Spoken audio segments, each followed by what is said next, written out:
Hey everybody, Adam Savage in Prop Store with Superman and Stephen Lane. Superman, how are you? Stephen. Hey dude, how you doing? Very good. This Superman, this is I don't even know where to begin. I'm standing next to a real Superman suit. This is a Christopher Reeve Superman suit. It is a Christopher Reeve Superman suit. Which movie is it from? From from 3 films. Yeah. So they had a process during the production of these 3 films where they were handing down. So to save on budget, save on time, save on construction, they were looking at what components they could use as they went from film to film. You might be able to pick up with your camera here that the colors, the shades here are 2 slightly different shades of blue. Now some of that's going to be down to production time and also dyeing, you know, the different batches that went through, etc. as well. So if I walk you through from top to bottom, the tunic here is from Superman 3. Okay. And then the belt and trunks and legging are from Superman 2. And then the cape was from Superman 1. It was a flying cape. And then it was converted subsequently to a walking cape for Superman 2. So you've got a mix of it there. And actually, I should mention that the boots are unlabeled, but we can tell that these are flying boots. So the way that we tell that is the fact that the underside has red tape on them. So for any of the shots where he's flying and in flight, you have the color throughout as well. So you've got sort of 3 films worth all in one complete costume. And that's what's incredibly exciting about this is it's a complete set. You know, we see capes come up, we see tunics come up, but to get a complete set like this is just astonishing. As I'm looking at it, really the texture of this fabric is really remarkable to me. It's in insanely good condition. Yeah, it's in beautiful condition, and actually the fabric is a really important aspect to this costume when we're talking about authenticity. Interesting. So going back into the mid-90s, maybe early 90s, I had my first discovery, my first Superman costume piece came to me, and I wanted to find out because there were quite a lot of replicas out there purporting to be the original things while we were, you know, in the early days, the Wild Wild West. And so I tracked down Noel Howard, and Noel Howard ran the floor at Berman's and Nathan's when the Superman films were being produced. So he ran the costume shop essentially for the films. And I took up this tunic to him at that time, and he explained to me that they were really struggling because there wasn't the sort of spandex and lycras that are available today to use then.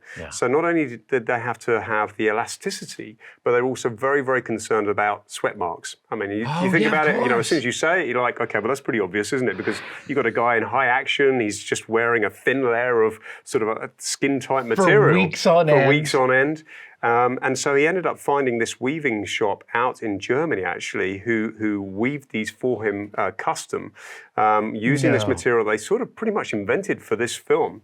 And he explained to me that they only ever did one other film after this, which was actually Judge Dredd. So the suits that were worn by Stallone, etc., in Judge Dredd, they were made from the same weave, obviously a completely different style.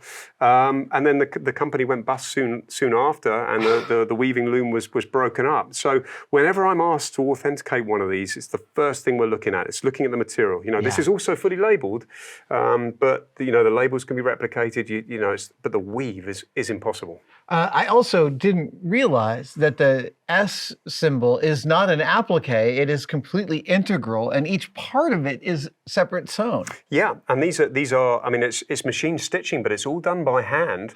And what that means is, again, when you're looking at these suits, and when some of the really hardcore Superman fans are looking at this, they're trying to screen match this based upon the slight difference and permutations that you're going to get in the shapes on this as well. So some of these suits have been screen matched as well. Now, this is the only mannequin that I can see that is actually the actor that inhabits the role. Tell me about the mannequin.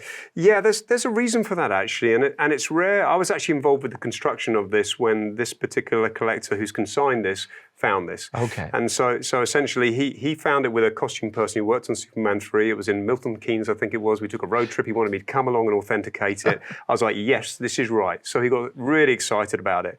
And then we started talking about what the best way is to display this, you know. And we were very fortuitous. Back in 2004, Prop Store worked with Stuart and Kay Freeborn. They were moving house after many years of living in the same house, all the way through all the Star Wars films and the Superman films. They stayed the same place. They had all these workshops at the end of their garden. And we helped him clear all that before they moved down to a one-bedroom bungalow, just a single floor, single story, one-bedroom house. So everything had to go. And in there was a mold of Christopher Reeve that was taken during the production of the Superman films for special effects use.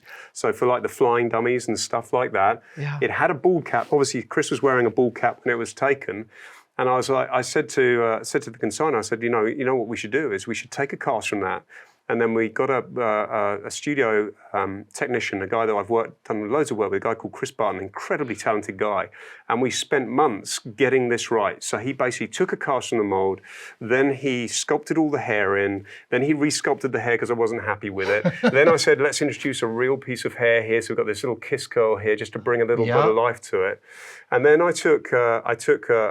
went to it was just the DVD at the time, I think. We took a print of the eyes, and then I sent them to a company called Identity, and they did a scan of that so that we could get the blue color of the eyes as close as we possibly could. But one of the really important aspects of this is when you're doing that is you don't want this to detract from the rest of the costume. So we painted this and repainted this and repainted this to get it right, because it just, every time it came back, I was just like, it doesn't look human enough. It doesn't look like, my eyes immediately drawn to it, and I'm not thinking about the rest of the costume. It was the uncanny valley. You're trying to get out of the uncanny valley and also not have it draw your eye, because this is the Superman I grew up with. This is my Superman. I went and saw this movie in the theater when it came out. It filled me with joy, and Christopher Reeves was such a great example of an awesome human being, as well as my favorite Superman. Yeah, and I think a lot of people talk about the legacy of Christopher Reeve. He wasn't just Superman, but he was also an incredible guy, wasn't he? And the work that he did and what he went through as well, and the way that he managed himself through that.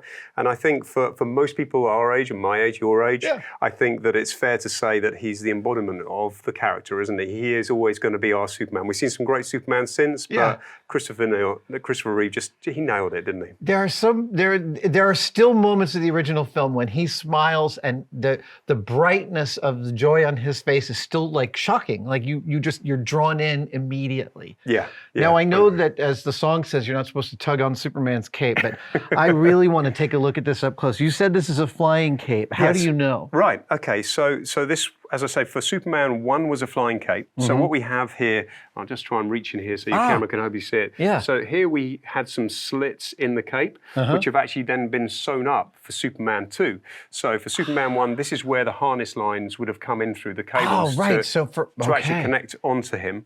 And then down at the bottom of the cape here as well, you see that we've got some pockets here. So they had a really sort of rudimentary piece of kit that actually, and I had one of these many, many years ago, that actually strapped onto Christopher Reeve's back. And it was just basically a sort of a box that had all these wire links that came out of it, sort of like coat hanger wire, that went down and sat into these pockets. And in the back of the box was a little motor.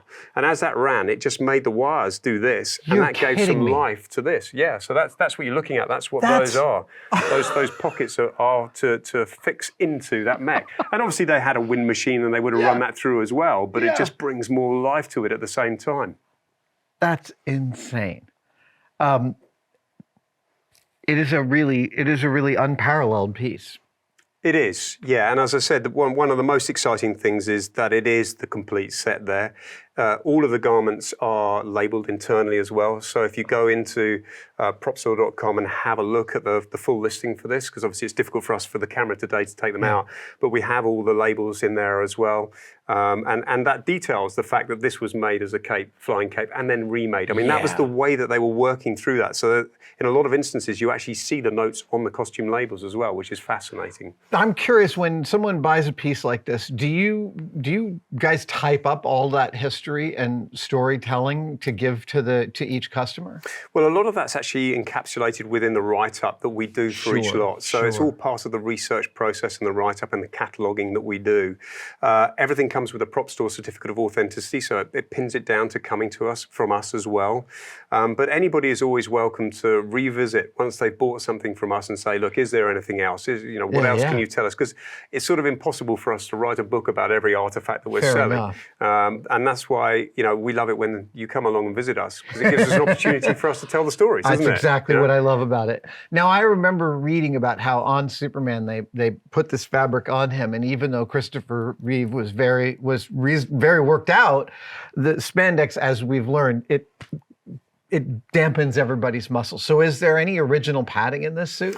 No, there's literally no padding in this Wow. whatsoever, and that's a really interesting point that I actually don't know the answer to. I've never seen a muscle suit or anything like a muscle suit to go underneath this. And I remember reading at the time that he was wearing a few muscle pads some for pads in there. definition. Yeah, no, that's not something that I've ever seen before. And I think what we have here is exactly, really just the suit itself without any building. But I think, look, I think the other thing that's really fascinating about this is look at this as a superhero suit and then compare it to what a superhero suit looks like today. Yeah. This is probably one of the ends of that period where, it was sort of reflective of what was done for the TV shows in the 60s and 50s. It's a guy in an elasticated It's Men in suit. Tights. It's Men in Tights. Yeah, that's right. And I think we saw very, very few examples after this. Maybe Billy Zane in The Phantom, but even that had some very detailed screen printing on it and other details. But after that, they become very prop heavy, don't they? The costumes become, as you say, very built out, accentuating all of the muscle work and all the detail and for it hiding as well. seams and adding texture and making it feel like a foreign object. Yeah, and it's just in its simplicity is its beauty, isn't it, really? It really is, and frankly, I'm so glad you worked so hard to paint the figure, because every time I look up and glance, it's Christopher Reeve. There is no uncanny valley with it. Yeah, and as I say, credit to Chris Barton, the guy that does this work for us. He did a fantastic job on that. And also, of course,